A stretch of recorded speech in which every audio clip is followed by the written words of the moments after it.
अस्सलाम वालेकुम नाज़रीन, सिंध ऑनलाइन टीवी में भरी कार आवां हैं मोहम्मद पमर शामिल करूं था हिन वक्त जो खबरों।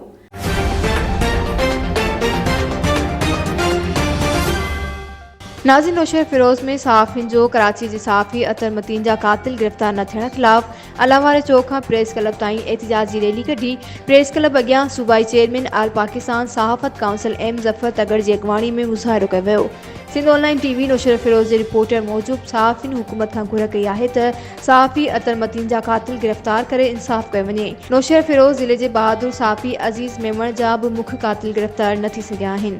सहायती यूनियन ऑफ जर्नलिस्ट जे सदर यूनुस राजपर चयो आहे त हथ वठी सहाफ़ियुनि खे क़त्ल करायो थो वञे।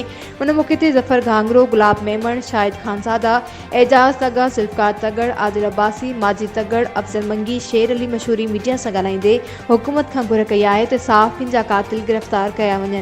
वधीक खबरूं या अपडेट्स जे लाइ ॾिसंदा रहो सिंध ऑनलाइन टीवी।